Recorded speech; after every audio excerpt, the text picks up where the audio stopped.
যেমনটি আগে জানিয়েছিলাম, ফিলিং স্টেশনে জ্বালানি তেলের জন্য কিন্তু দীর্ঘ লাইন দেখা যাচ্ছে এবং এই ফিলিং স্টেশনের এখনকার পরিস্থিতি জানাতে রাজধানী বাংলা মোটর থেকে আমাদের সাথে যুক্ত হচ্ছেন সহকর্মী শিহাব জাহিদ। জাহিদ, আজকে ফিলিং স্টেশনের সামনে ভিড় কতটা দেখতে পাচ্ছেন, ভোগান্তি দেখা যাচ্ছে কিনা? অর্থে আপনাকে ধন্যবাদ।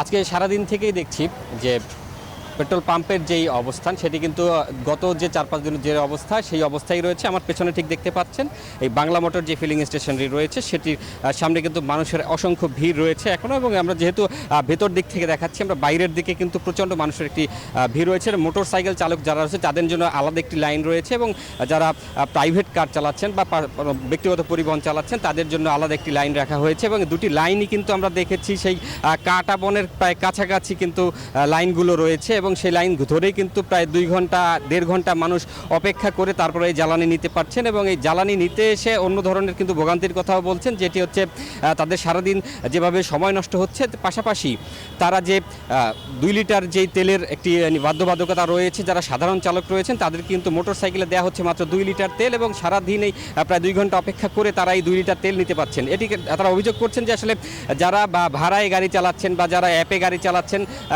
তারা কিন্তু 5 লিটার তেল পাচ্ছেন।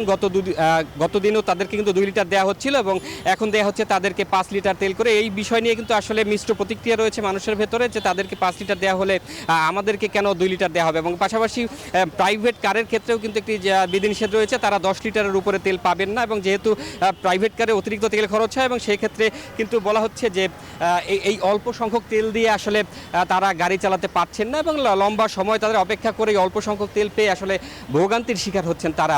তবে অনেকেই আশা করছেন যে এই সমস্যা খুব শীঘ্রই কেটে যাবে। ঠিক এই ছিল বাংলা মোটর থেকে সবশেষ। ধন্যবাদ আপনাকে। শিহাব জাহিদ জানাচ্ছিলেন ফিলিং স্টেশনের সামনে থেকে। Bashundhara public school and college 2026 শিক্ষাবর্ষে ভর্তি চলছে।